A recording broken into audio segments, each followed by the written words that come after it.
The long winter has ended, my friends. Finally, we are saved. Welcome back to the Putting Up the Shields podcast, the only Overwatch League podcast where we pretend to be extras on Game of Thrones. I'm here with my co-host and lovely girlfriend, Rachel. How you doing? Tell them how you're doing. I'm good. How are you? I am all right. So it's been a while, folks, to the four of you watching this. And we finally have some news to talk about. Do you want to start us off, Rachel? Okay, I'll ask you this. Out of all the things that have happened in the last maybe, what's it been, 6 weeks since we put up an episode? Jesus, you're right. Yeah. What's your favorite thing that's happened so far? Well, I think the only really good thing that's happened is signing Dante. Would you agree? I would agree. I mean, Lastro is no slouch on flex support. Oh, that's true. That's true. Okay, I forgot that we haven't made a podcast episode since signing Lastro. Yes. Sex big dick to Los Angeles. Sex big dick to Los Angeles. Yeah, I think signing those two has probably been the best news.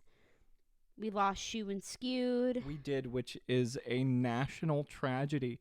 And now they're saying Skewed to Houston after Shu got to Houston. Well, we'll talk about that in a bit. Okay. But I don't know. I feel like some exciting things have happened since we've been in the interim.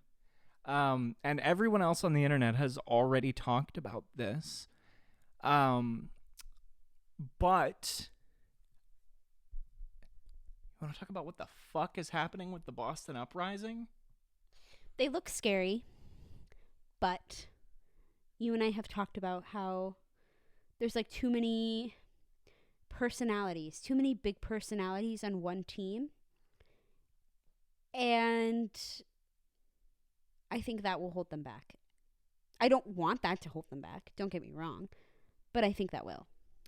Also, I don't exactly remember who the head coach, the new head coach of the Boston Uprising is. But if I'm correct, he has not ever had coaching responsibilities before. Ah, that's interesting. So it'll be interesting to see how that shakes out. And, if we want to talk about that roster, Lee Jae-gon and Izayaki of Shanghai Dragons fame, Birdring, Smurf, Decay, and Striker. Yeah. Is that everybody? That's most of them. I'm pretty sure that's all of them. But I don't know. What do you think about that lineup? Like I said, I think there's too many big personalities on one team, and I think it could potentially hold them back. It could. I mean, Stryker is the abusive boyfriend that the Boston Uprising just can't seem to delete his number. So we'll see how that works out. Birdring, I love me some Birdring. Love Birdring. But the man is not exactly what you would call a team player at all times. I have no qualms with Smurf. No, me neither. Smurf, good player, Smurf. But let's talk about Decay. Now, this one goes out to the 6 Washington Justice fans that currently are holding it down. But you and I both know this boy is a bit of a bitch. And I don't know. Why do you say that? Because, okay, the reason that the Washington Justice has suffered for the last 2 years, despite having the talent, they had Decay and Happy, they had Mag, who was the hottest rookie pickup next to Muse in 2021. So everyone was thinking that they were going to do pretty well. But Decay, sometimes he wakes up and says, no, I don't want to play long-range hit scan. I don't want to play Sojourn. I only want to play Genji. And Genji hasn't been meta in like 7 months. And so he just doesn't fucking play, and they have to play Happy Assassin, or at least they did last year. And have you seen Assassin's EMPs on Sombra? Have you seen those? Those are not good. How do you know? How do you know for sure that that was Decay not wanting to play a specific character and just wanting to play Genji? How do you know that wasn't like a thing that they were doing, like the coaching staff? Well, I don't, because I'm an unemployed fuckhead with a podcast. I'm not unemployed. But,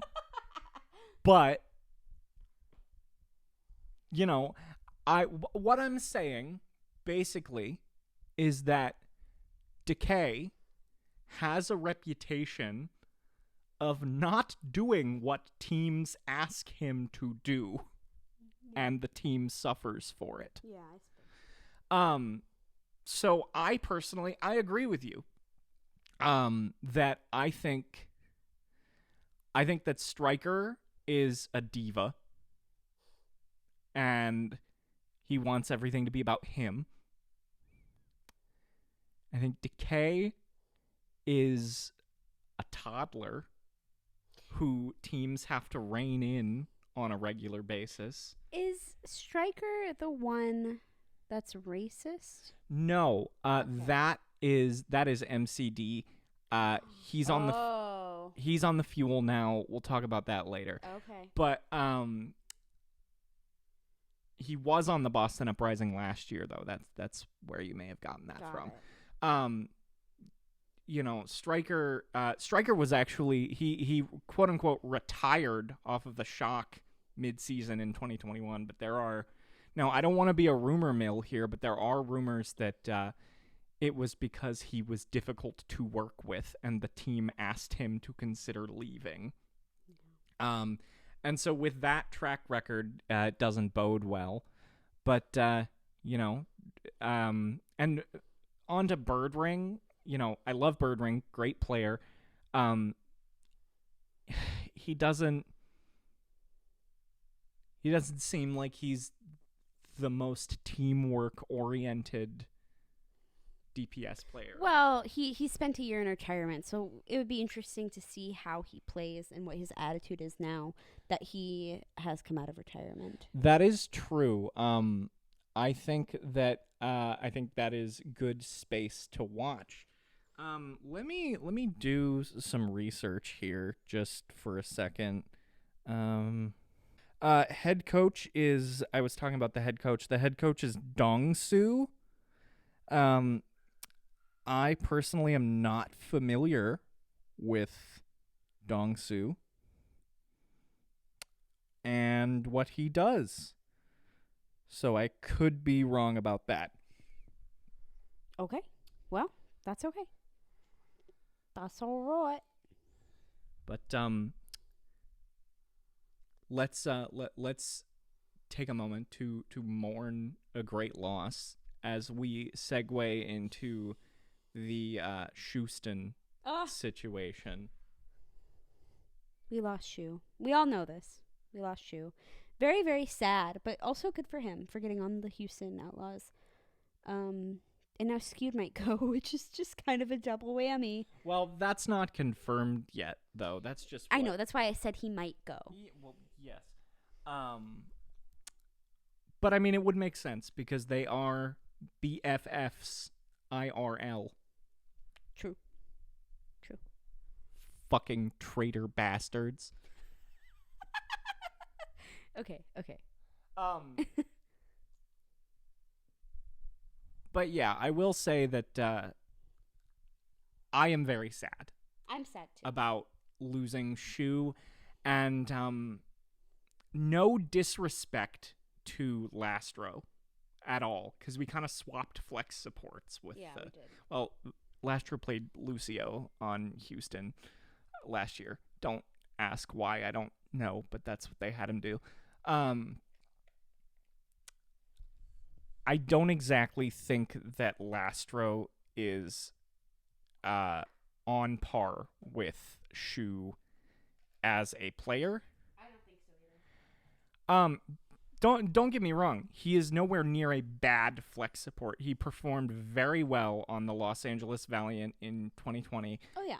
He spent a year slowly killing himself in Toronto, as all Toronto Defiant players do.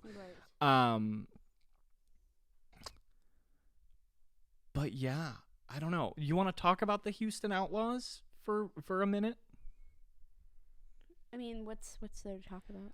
Well, they have Shu. They have Shu. They might have Skew. They also have Happy. Oh, they do have Happy. They poached Happy. Poached Happy. And we've said this before on the Putting Up the Shields podcast, but you guys know me. I am a Happy fan. Mm-hmm. You know, first I was a Patty fan, but fate made me into a Happy fan, and the other thing about that is that they also have Fearless previously on the Dallas Fuel. Yeah. Recent Grand Finals champion, Mm-hmm. Fearless. Mm-hmm. So, on paper, looking kind of formidable. Yeah, definitely. Definitely formidable. But, yeah.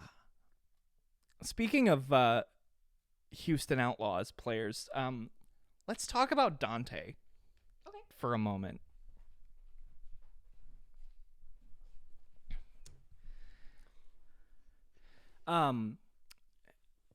You know, he's not the flashiest pickup that we could have made. No.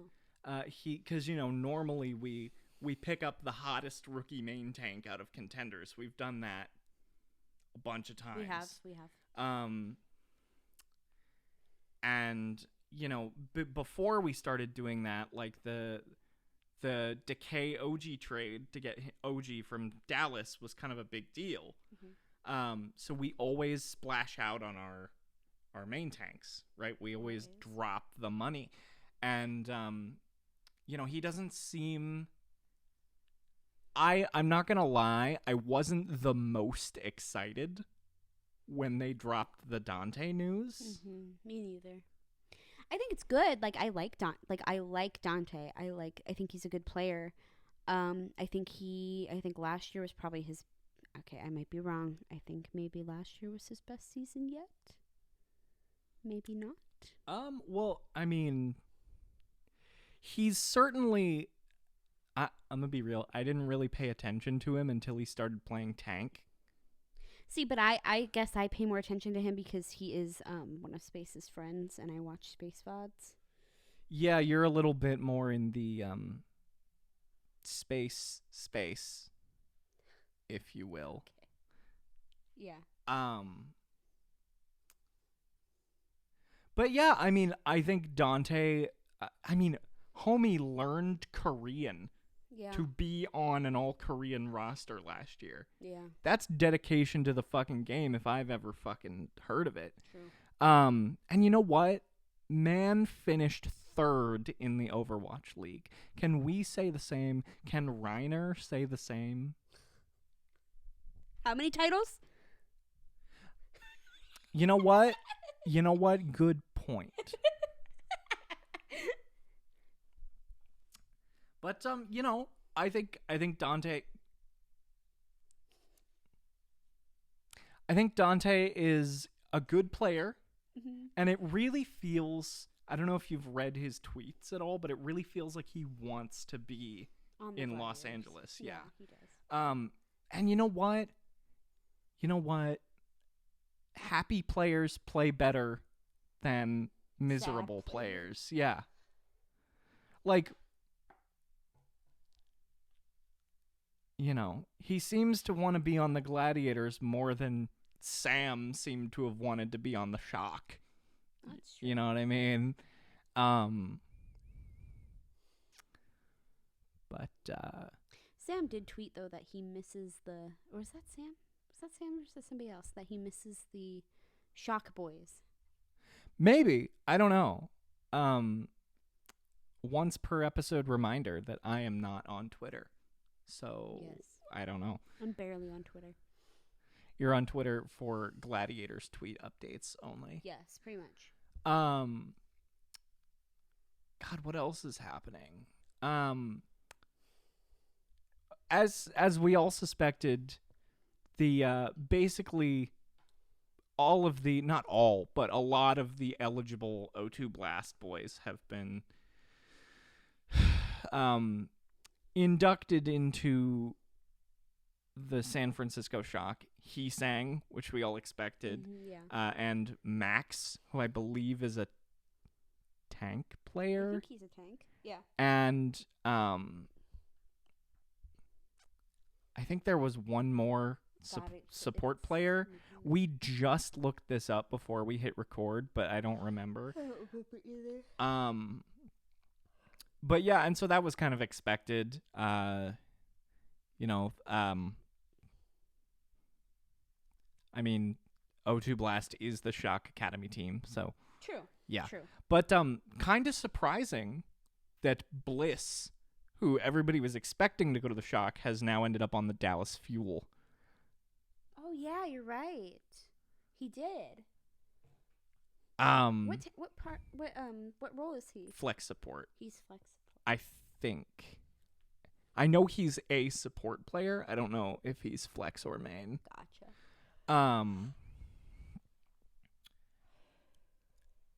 Which brings us around to MCD, who has also been signed to the Dallas Fuel. Yes.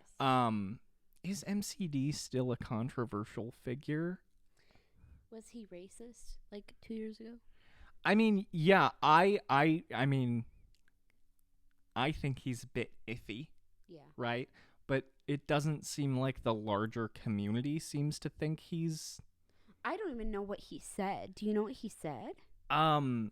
If I remember correctly, while he was in Hangzhou on the Spark, he was live streaming and losing on the Chinese ranked ladder, and kind of had a little fit and said some anti-Chinese things.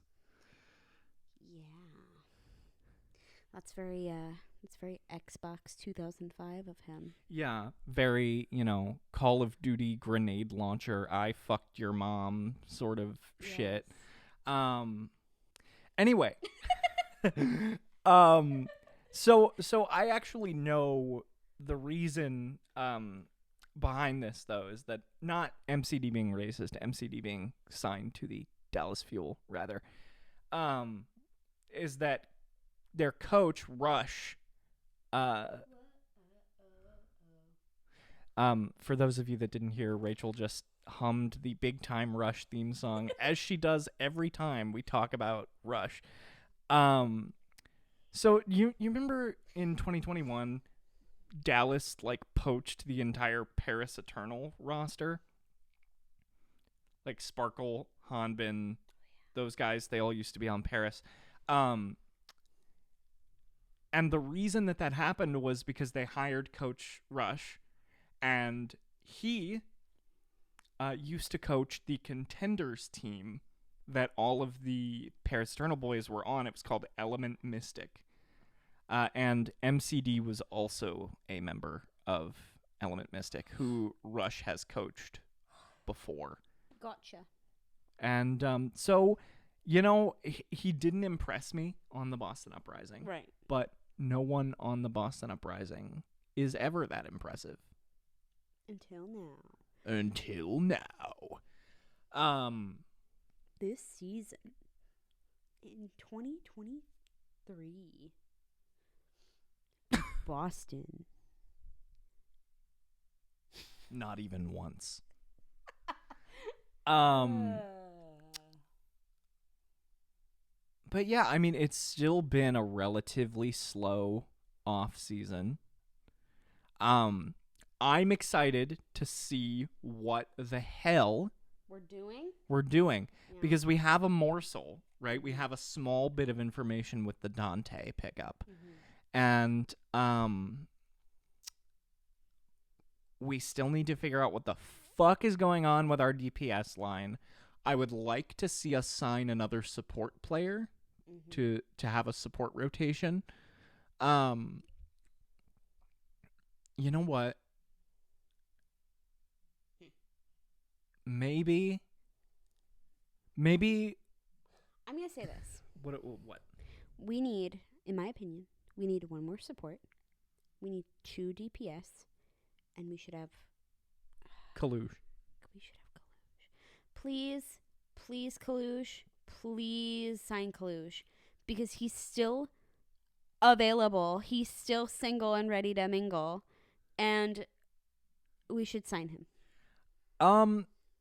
Yeah, to the 4 of you listening, please break out your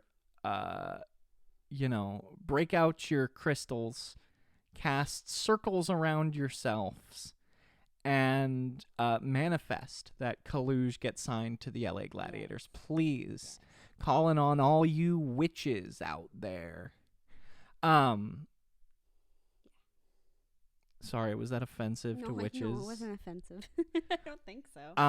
Witches, sound off in the comments if I'm a bigot. How are you being a bigot? Because you're not saying anything offensive to them. You're just saying, like, you should manifest. Like, you're not calling them any names or saying... You're not making any sort of stereotype about who they are because they're witches. You're just saying, like, hey, use this thing that I know that you guys do to create a reality in which this thing that we want to happen happens. But is the reasoning behind that frivolous enough to upset them, is what I'm asking. And thus, is it offensive? I don't think so. Well, there you have it, folks. You know what, though? You know what? It's been a rough off season, guys.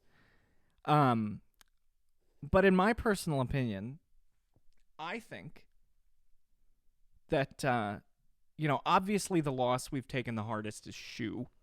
Mm-hmm. And I was talking to you about this earlier, but I think he'll be back. Maybe. Maybe not this season. No.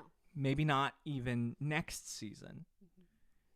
But if you think about it, he has had the most success he has ever had in his Tier 1 Overwatch career on the LA Gladiators.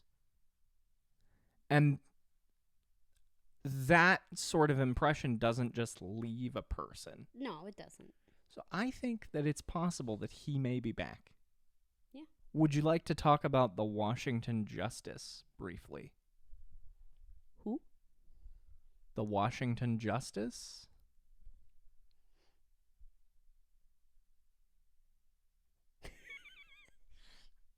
Okay, then I guess I'll talk about the Washington Justice. No, we could talk about I don't have any beef with the Washington Justice.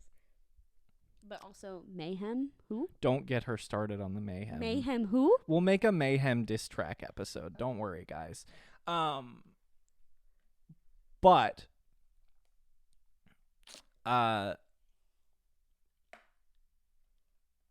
the biggest news in terms of the Washington Justice is that Get Amazed, the coach of the 2021 Paris Eternal. I'm talking, they had Naga, Vestola, Dredro, Neptuno for part of the season. Those guys, who actually did pretty well, did a lot better than everyone expected them to.